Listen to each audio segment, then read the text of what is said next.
Yashodanandana Prajajana Ranjana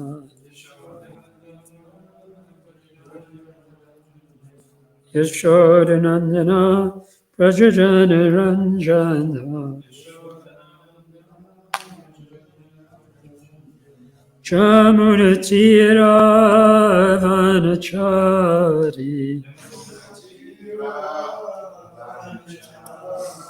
Chamunatira Vanachari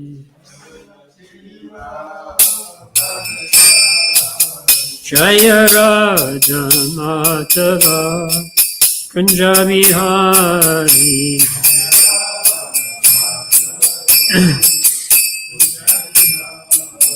Jaya Raja Madhava Punjabi Hari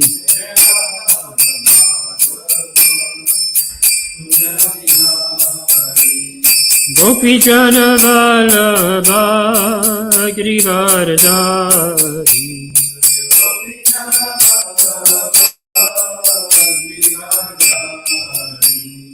Gopi Jana Vallabha Girivardhari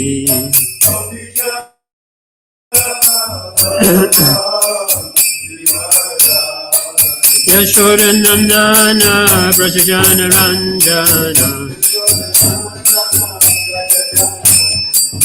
Yashodanandana Brajajana Ranjana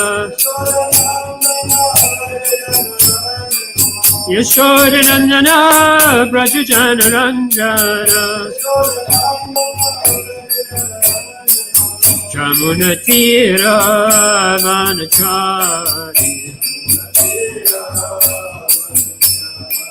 Jamunatira Vanachari Jaya Radha Madhava Radha Madhava Radhe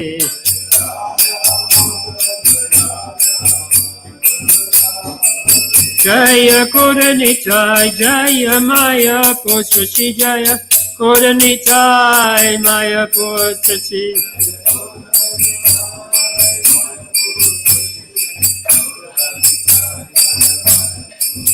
Jaya Prabhupada Jaya Prabhupada Prabhupada Jaya Prabhupada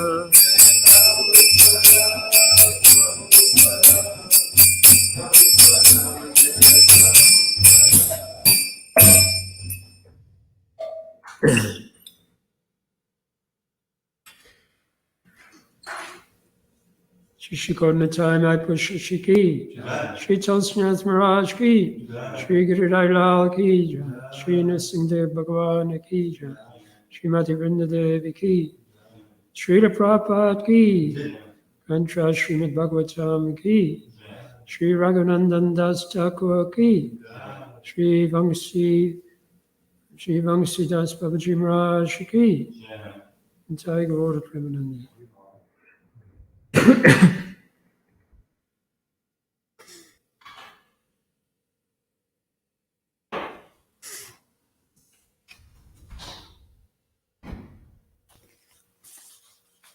Reading from Srila Prabhupada Lilamrita. I have done my part.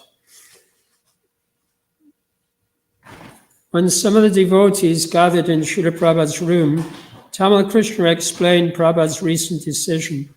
So, Srila Prabhupada has decided that the best medicine would be Srimad Bhagavatam and Kirtan, and no need of any doctors who have promised to help save the life. We shouldn't bring them, and no outsiders. No medicine for the body, asked the devotee. Oh, whatever medicine I am taking, said Srila Prabhupada. Yogendra Ras. He has tried so many medicines, Tamal Krishna said. Every doctor has come, and they have each given their medicine, and he has tried them. This medicine always works. Srimad Bhagavatam and Kirtan. Bhavo Shadat Shotramano Biramat, quoted Srila Prabhupada. He had been quoting it again and again. It pleases the ear and the mind. Bhavo Shadat shotra mano biramat ka uttama shloka gunanavadat. Make glorification of Bhagavan and everyone will appreciate it, except the animal.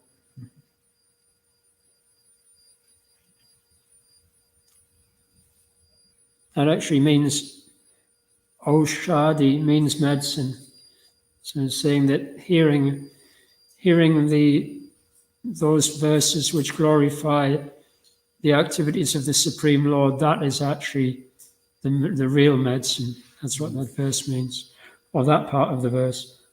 Srila Prabhupada ki. Yeah.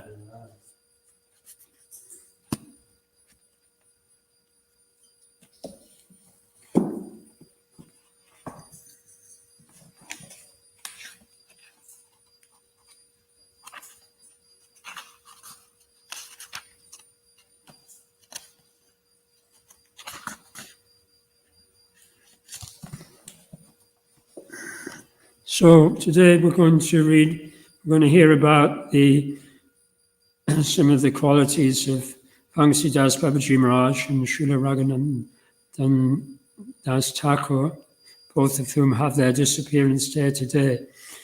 And we're going to begin by reading from Srimad Bhagavatam, from the 7th canto, 2 or 3 verses glorifying the transcendental personality of Prahlad Maharaj. And the reason I've chosen these verses is because they describe how even, from the very beginning of his life, Prahlad Maharaj was constantly in an ecstatic trance of love for Krishna.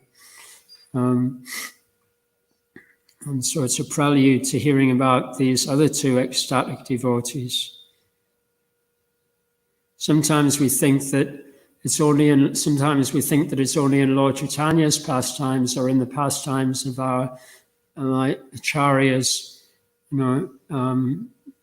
starting from Madhavendra Puri. It's only in those pastimes that we hear about, like, the ecstasy of pure devotional service.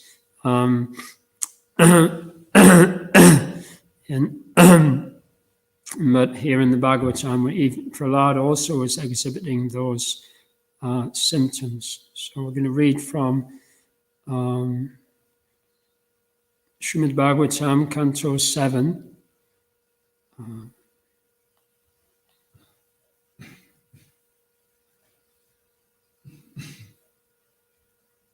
So I'm going to start from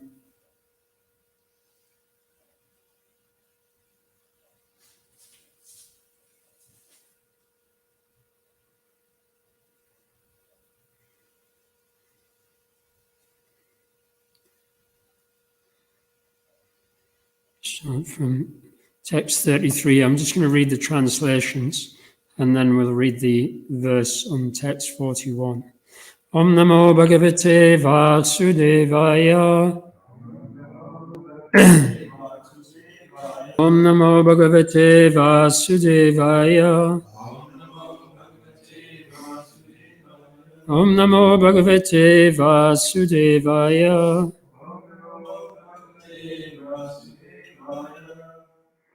Reading from Srimad Bhagavatam, Canto 7, Chapter 4, chapter entitled Hiranyakashipu Terrorizes the Universe, text 33. Although Prahlad Maharaj was born in a family of Asuras, he himself was not an Asura, but a great devotee of Lord Vishnu. Unlike the other Asuras, he was never envious of Vaishnavas. He was not agitated when put into danger, and he was neither directly nor indirectly interested in the fruit of activities described in the Vedas. Indeed, he considered everything material to be useless, and therefore he was completely devoid of material desires. He always controlled his senses and life air, and being of steady intelligence and determination, he subdued all lusty desires. O King, Prahlad Maharaj's good qualities are still glorified by learned saints and Vaishnavas. As all good qualities are always found existing in the Supreme Personality of Godhead, they also exist forever in his devotee Prahlad Maharaj. In any assembly where there are discourses about saints and devotees, O King Yudhishthira, even the enemies of the demons, namely the demigods, what to speak of you, would cite Prahlad Maharaj as an example of a great devotee. Who could list the innumerable transcendental qualities of Prahlad Maharaj? He had unflinching faith in Vasudeva, Lord Krishna, and unalloyed devotion to him. His attachment to Lord Krishna was natural because of his previous devotional service. Although his good qualities cannot be enumerated, they prove that he was a great soul, Mahatma. From the very beginning of his childhood, Prahlad Maharaj was uninterested in childish playthings. Indeed, he gave them up altogether and remained silent and dull, being fully absorbed in Krishna consciousness. Since his mind was always affected by Krishna consciousness, he could not understand how the world goes on, being fully absorbed in the activities of sense gratification. Prahlad Maharaj was always absorbed in thought of Krishna, thus being always embraced by the Lord. He did not know how his bodily necessities, such as sitting, walking, eating, lying down, drinking and talking, were being performed automatically. Because of advancement in Krishna consciousness, he sometimes cried, sometimes laughed, sometimes expressed jubilation, and sometimes sang loudly. Sometimes, upon seeing the Supreme Personality of Godhead, Prahlad Maharaj would loudly call in full anxiety. He sometimes lost his shyness in jubilation and began dancing in ecstasy, and sometimes being fully absorbed in thoughts of Krishna, he felt oneness and imitated the pastimes of the Lord. Text 41.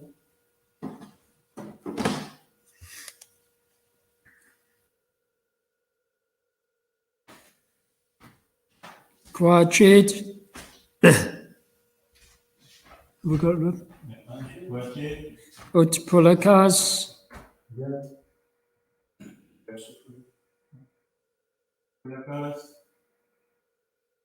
Tushnim. Kvachit utpulakas tushnim. Aste. Sangsparsha. Nivrita. Aste sangsparsha nivrita. Aspanda. Pranayananda. Aspanda pranayananda. Salila militekshana. Salila militekshana. Kvachidut pulakastushnim. Aste sangsparshanivrita. Spanda pranayananda. Salila militekshana. Kvachidut pulakastushnim. Aste sangsparshanivrita. Spanda pranayananda. Salila militekshana.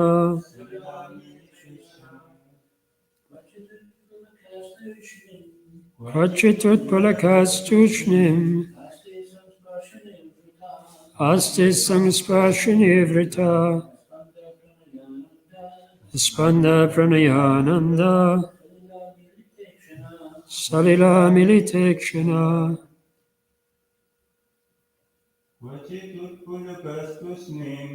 Kvachitut pulakastushnim. Aste sangsparshanivrita. Spanda pranayananda. Salila militekshana.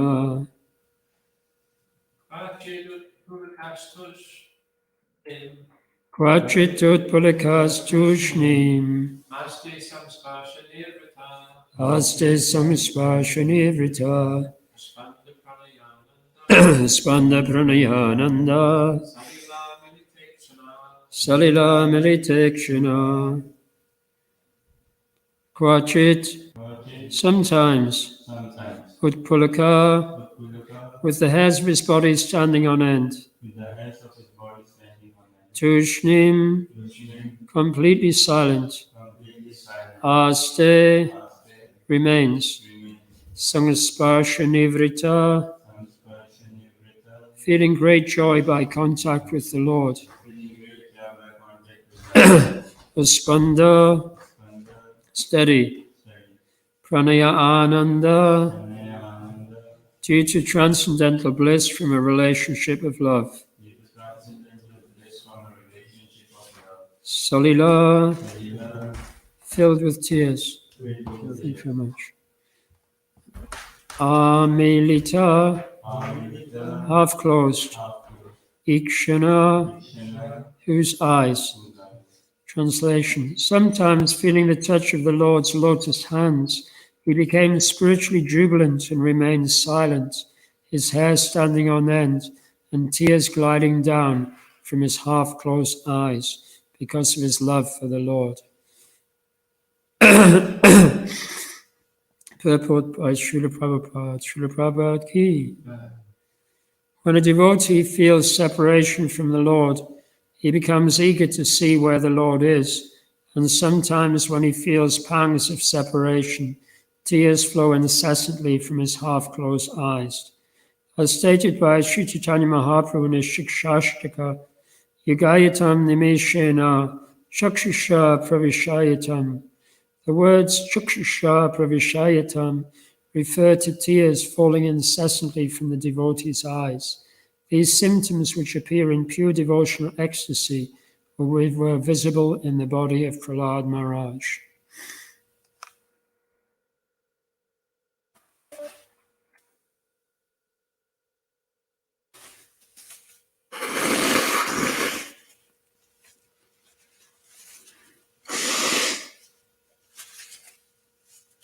So both the devotees who we're going to speak about today were on this platform of continuous and devotional ecstasy. Sometimes they were in that continuous ecstasy for long periods of time, but on other occasions they would interact with non-devotees or neophyte devotees. So even though ecstasy doesn't mean uncontrolled,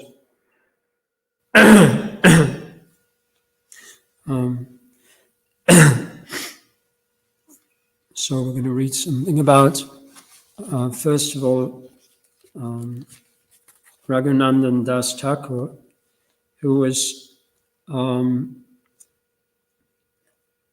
he was the son of a devotee called Mukunda Das. And Mukunda Das was one of three sons of a devotee called Narayan Das, who lived in Sri Khanda in Gaurabhumi Mandal.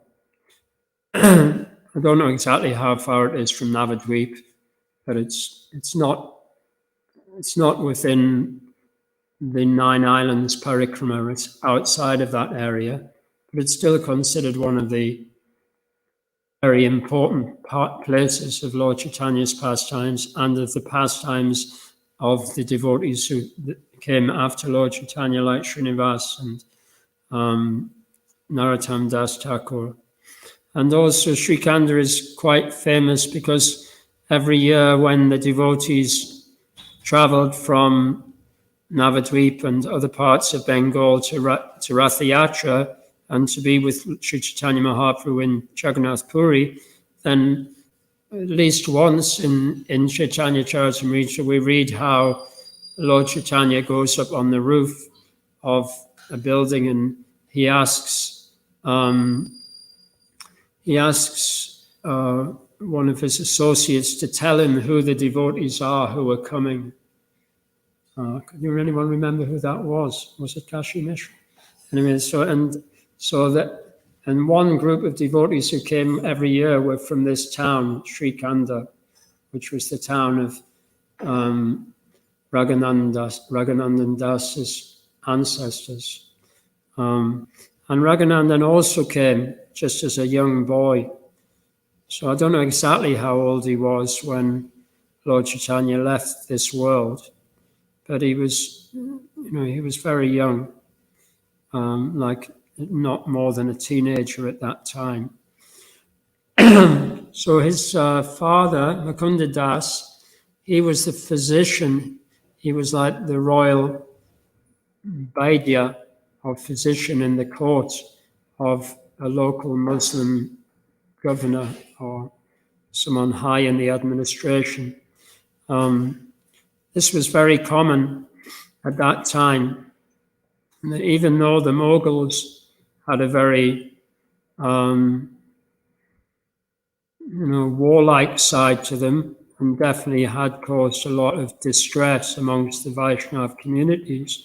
However, by the influence of great devotees like Rupa Goswami, and actually also devotees in previous generations, then gradually these Mughal rulers started to appreciate the fine aspects of Vaishnav culture. So it would seem that due to the influence of Mukunda Das, Raghunandan's father, then the Muslim ruler actually had some sympathy towards the culture and philosophy of the Vaishnavas. And on one particular occasion, this was displayed when Mukunda was in the court of the king, and someone brought a peacock feather to give as a gift to the king. And actually, at this time, the king would be sitting on the king would sit on the throne, and because of the respect he had for Mukunda Das sat on what's called a half-elevated seat, meaning that he wasn't on the level of all of the other citizens, but he had his own kind of throne, which wasn't quite as high as the king's. So he was kind of a little bit higher up, then he was kind of elevated seat. And so when this person came and presented a peacock feather to the king, as soon as Mukunda Das saw the peacock feather, then he actually went into ecstasy, remembering Krishna's pastimes with the gopis and the cowherd boys, and he actually fainted and fell off the seat onto the floor in front of the king. So the king actually was very, very concerned, and he asked, after Mukunda Das regained external consciousness, the king said, "What's your illness? What's your sickness?" So Mukunda Das said, "Actually, I've just got epilepsy," he said. But the king actually knew that there was something transcendental, so he sent him home. So there's not a lot about Raghunandan Das Thakur in the Chaitanya Charitamrita, but there's a lot in the book called Bhakti Ratnakar, which is written by Narahari Sakur Thakur. And one reason there's a lot about him is because Narahari Sakur Thakur is the uncle of Raghunandan. He's the brother of Mukunda Das. And yeah, there's lots about him. So one statement is that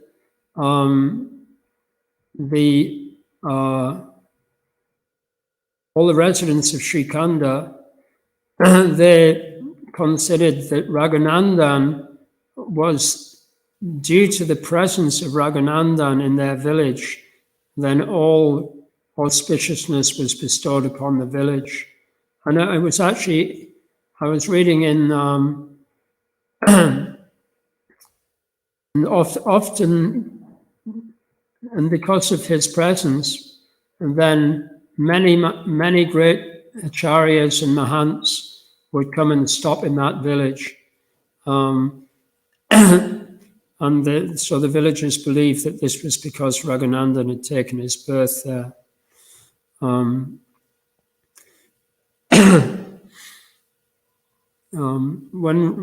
Raghunandan was a little older, then he became a great friend of Srinivasacharya and Narottam Das Thakur, and he was always eager to hear about their preaching activities, because they would always pass through this village of Srikanda when they were traveling into East Bengal. It seems that it was on the road main road from the main towns in East Bengal into West Bengal and down into Orissa. And there was 2 or 3 occasions on which Raghunandan Das Thakur blessed Srinivasacharya. He said, I bless you to be able to convert all of the atheists and all of the aparadis. But Raghunandan also told Srinivas, he said that he felt there was an ominous time approaching when atheism would become dominant and it would be extremely difficult to preach.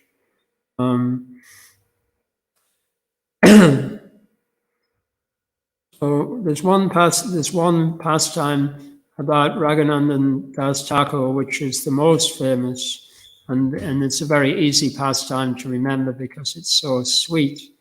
So that pastime is about when Raghunandan was just very young, just 2 or 3 years old, or perhaps 3 or 4 years old. His father, Mukunda Das, was going away on some business, or yes, he was a doctor anyway. So anyway, he was going away from home for a few days, and he wanted to make sure that the worship of his deity Gopinath would continue. So he asked his son to make the offering, at least to make the offering every day, even if he couldn't do the whole puja. But he asked his son at least to offer some sweets or some fruit to Gopinathji, and he just showed him a very simple procedure. Just showed him to put the food in front of Gopinath and just said, "Please accept this offering." So on the first day when Mukunda Das was away, then Raghunandan did as his father asked. He took whatever sweets were there or whatever fruit was there, put it on a plate in front of Gopinath, and then he said, "Cow," that means eat in Bengali, "Cow, cow, cow." And because he was thinking that, but nothing. Because he was thinking that Krishna was going to eat the sweets and eat the fruit, and because the deity didn't eat the fruit and didn't eat the sweets, then he was thinking there must be something wrong in the way I'm doing it. There must be something wrong. There must be something that my father told me that I've forgotten, or that I didn't listen to my father properly, and I don't know what it is. And so he became very upset, and he started crying. He just said, "Cow, cow, cow," and he was crying and just calling out to Gopinath, "Please eat, please eat, please, please eat." So Gopinathji couldn't resist this innocent devotion of Raghunandan. So he ate all of the prasadam, didn't leave any remnants. And then Raghunandan was very pleased. And so every day, as far as it was, I don't know if it was a week, anyway, approximately a week, his father was away. So every day Raghunandan offered the bhoga, and every day Gopinath ate it. So when his father Mukunda Das came back, then he said to his son, "Oh, please give me some of the Mahaprasadam. Give me some of the sweets, or some of the fruit, some of the Mahaprasadam." So his son said, "Oh no, Gopinath ate all of it." And actually, Mukunda Das knew that his son was a very rare personality. He knew that his son did have some very special relationship with Krishna. So he didn't, even though he suspected that his son had eaten the sweets, but he didn't want to commit an offense to his son. he wasn't absolutely sure. So what he did, he said, okay, please, you do the offering again today as well, or tomorrow. I don't know whether it was on the same day or the next day. No, I think it was the same day, on the same day. Yes. Shri Gormitai Mai Pachachi ki, Shri Tulsinath Maharaj ki, Shri Giridhar Lal ki, Shri Nrsingadev Bhagavan ki, Nitai Gaura Premanandi. Yes, as far as I understand from, well, I'm just extrapolating in one sense. I'll tell you why I think it's on the same day later. As far as I understand, the offering had already been made on the day that his father came back. The offering had already been made to Gopinath on that day. But anyway, his father asked him to, okay, well, do another offering. And so his son again got the plate together with the sweets and the fruit. And then his father kind of went to some doorway where he could see into the deity room without his son being able to see. So then Raghunandan said, go, eat. So then Gopinath picked the laddu off the plate and took one bite out of it. And then, so there's kind of two versions of this story. One is that Gopinath looked up and he saw Mukunda Das there, and then he just kind of froze, didn't move anymore. So, and then another version of the story is that because he'd already eaten that morning, because Gopinath had already had his full meal, he was feeling full. Krishna was feeling full, so he could only have room for half the laddu. But anyway, whichever version is the original one, that there's now a deity in Srikanda of Krishna holding the laddu, half-eaten laddu. So you can, I don't know if you're able to visit, I don't know if it's a temple that devotees visit when they're on parikrama, but yeah, anyway, apparently that temple is still there. So on one occasion when devotees from Srikanda, Narahari Sakha, there were many devotees, many close associates from Lord Chaitanya came from Srikanda.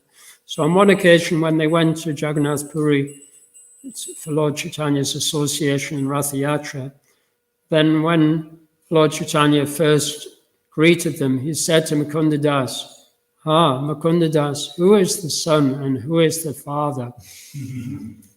And Mukunda Das said, I am the son, and Raghunandan is the father.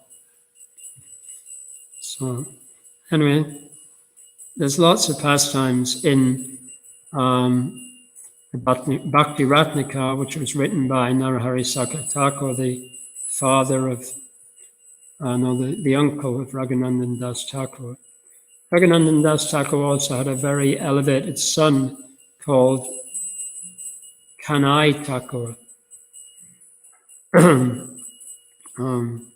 who, when he was just a baby or a toddler, would pay obeisances to all of the great devotees who came to his father's house. And Srila Prabhupada describes that there are in the village records, there are records of 400 devotees in the generations coming after Raghunandan. There are 400 devotees named in that community of Vaishnavas from Srikanda. So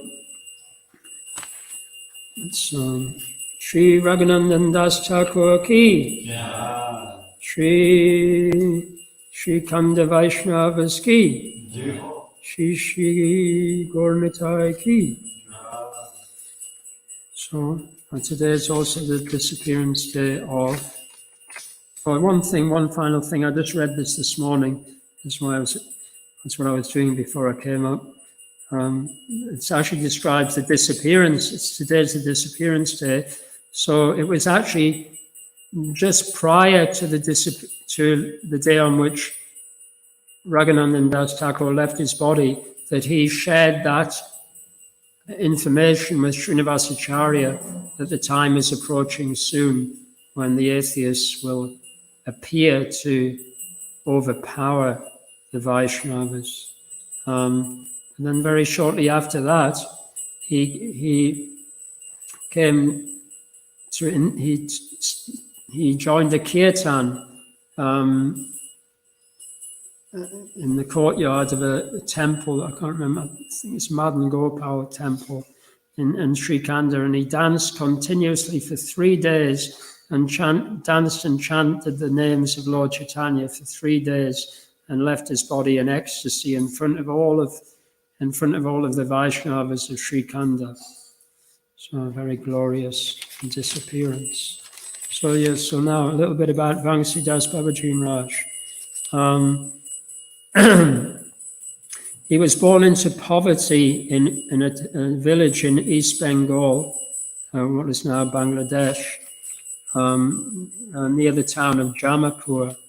His name was Bhairava Chandra. His parents were very poor fisher folk who just like lived from hand to mouth every day. Just all they possessed was their fishing nets, and that's all they had. They may not have even had a temporary residence. They may not even have had a boat. Just extremely poor. And from early childhood, Bhairava Chandra, he would go to a nearby Gauranitai temple in the town of Jamapur and listen to Gaurakatha and the songs of Narottam Das Thakur. And his parents, it's amazing this actually, his parents could perceive that he was losing interest in the family business. I mean, it's not surprising, really. You had the choice between like hearing Gaurakatha and the songs of Narottam Das Thakur, or trying to catch one fish a day. And then it's interesting that even though the family was so poor, they were terrified that he was going to become a sadhu and leave home. So they got him married. You know, like even though they were so poor, you know, it was like what a crazy situation, you know. And so we don't know we don't know exactly the circumstances around his departure, but after just a short time of marriage, less than a year, he left, and he accepted shelter of a Babaji called Narottam Das Babaji, and he also accepted initiation from that Babaji and was given the name Vangsidas Babaji Maharaj. And he traveled, he lived, and then he went to Navadvip and spent, it's described that he spent most of the rest of his life in Navadvip, although he also traveled to Jagannath Puri and stayed for a considerable amount of time in Vrindavan also, but he was predominantly residing in the Navadvip region. He was kind of, he became known to Bhaktivinoda Thakur and Srila Bhaktisiddhanta Saraswati in 1903. And those, our two acharyas visited him at that time.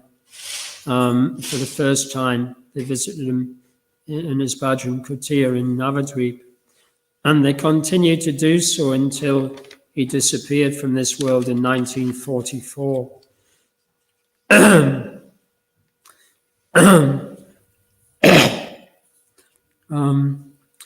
It's described that he was constantly oscillating between singing the glories of Radha Krishna and singing the glories of Lord Chaitanya. He was constantly, not that this is rasabas. There wasn't any rasabas there, but it was very unpredictable. He seemed to have equal affection for Gauranitai and for Radha Krishna, and he had, at least in the time when he did have a kind of semi-permanent residence where he could worship his deities, then he had deities of Radha Govinda, Gauranitai, and he had a deity of Balagopal. So he carried the deity of Balagopal everywhere with him in his hand. And that's all he would carry. He didn't have anything else. His only possessions were his deities and whatever little paraphernalia he had for worshipping the deities. And that's what he would, on the occasions when he didn't have a permanent residence, that's all he would carry. Wouldn't carry anything else.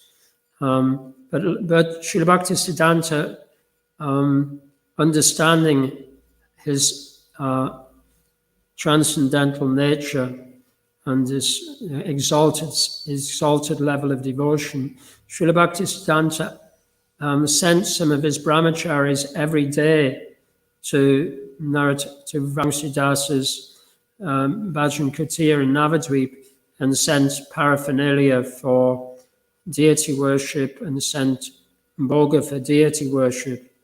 And sometimes Vamsidas would happily accept these donations, and on other occasions he would just completely reject them. He might even throw them out onto the ground. And so these disciples of Srila Bhaktisiddhanta, they gradually became critical of him. Srila Bhaktisiddhanta got wind of this, and so he told them all to go to Babaji Maharaj and offer their prostrated obeisances and beg forgiveness. One of Srila Bhaktisiddhanta's disciples called Jati Shekhara Das, he in particular became very much devoted to the service of Vamsidas Babaji Maharaj, and he actually wrote a biography in Aryan, and he continued to look after the deities after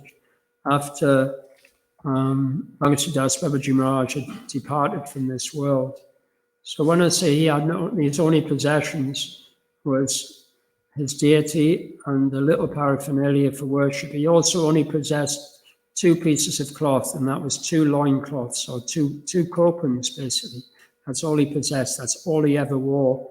And that was not just in Navadvip, where the climate is not harsh, but also in Vrindavan, right, in the heat of the summer and in the freezing cold of the winter.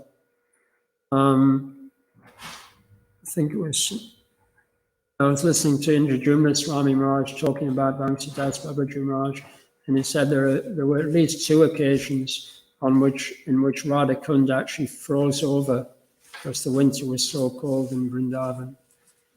So, but there was never any sign of any pain or any distress, because Vamsidas Babaji Maharaj was always constantly in a mood of loving devotion to his deities, who he spoke to constantly. And Srila Prabhupada twice talks about this.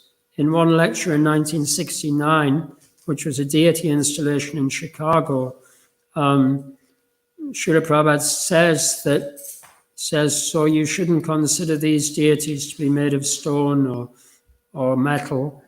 These deities are Krishna.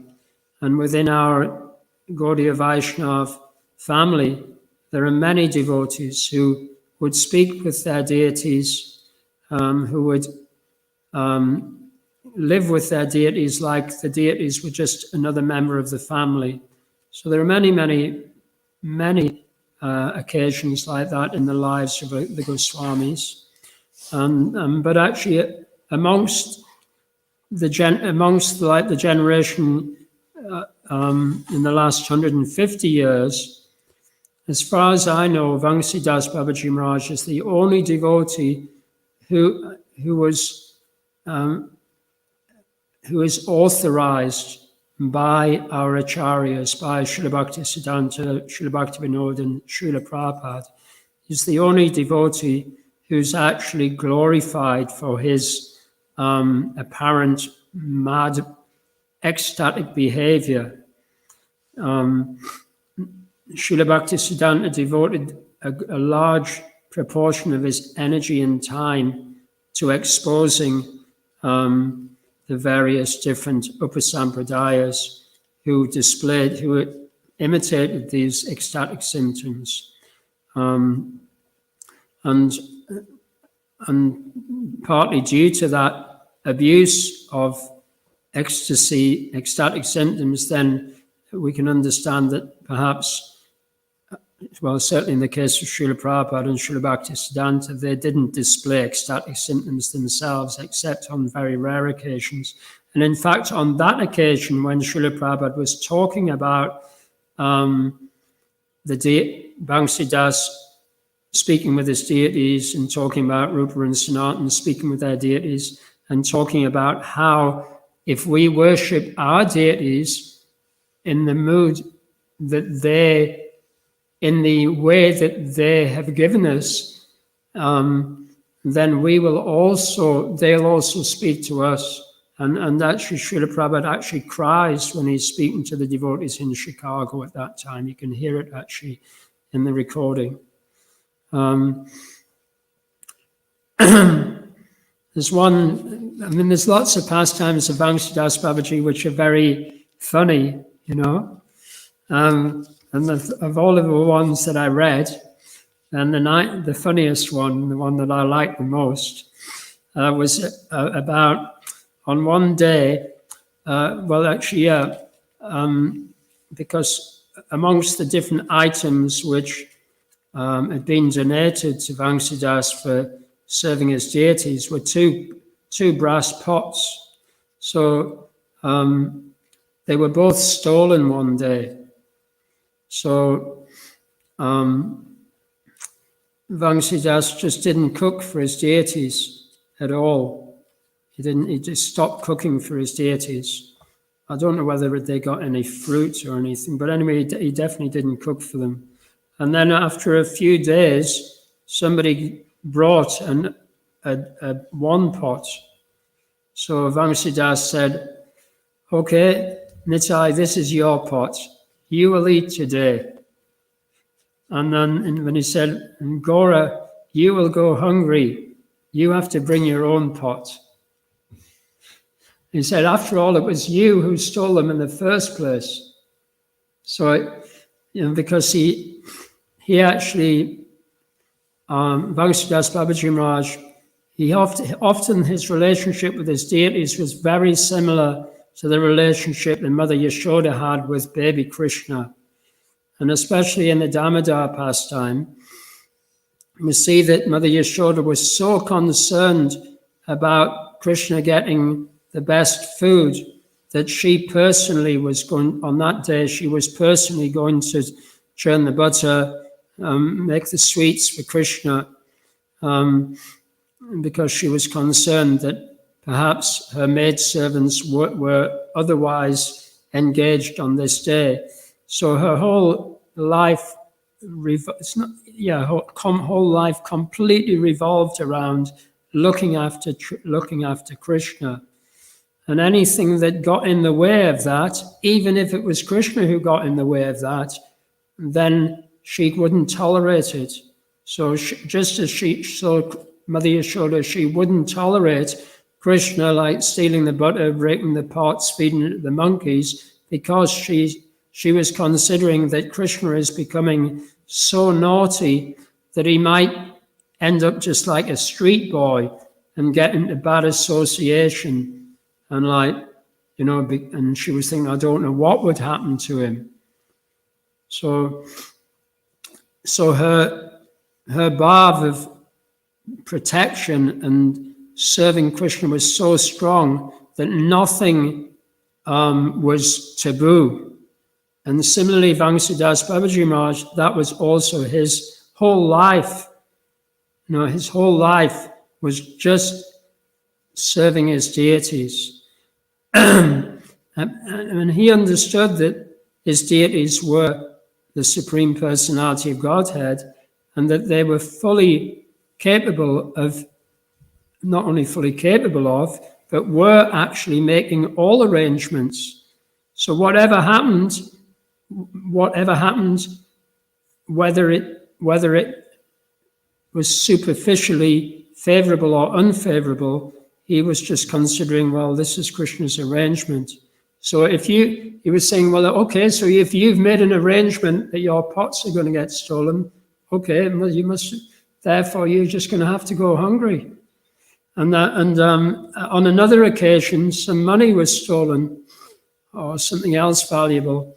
And so one of Vamsidas Babaji Maharaj's servants was very concerned, and he was, going to go to the police or something. And Vamsidas says, "What's the problem? The money was given by a thief, and it was taken away by another thief. So why worry?"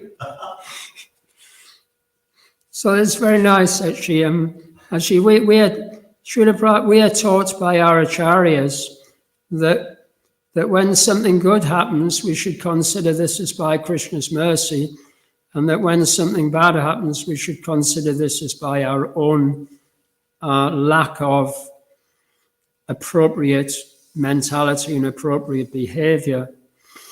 And Lord Brahma also teaches, our Adi Guru Lord Brahma teaches this in his famous verse,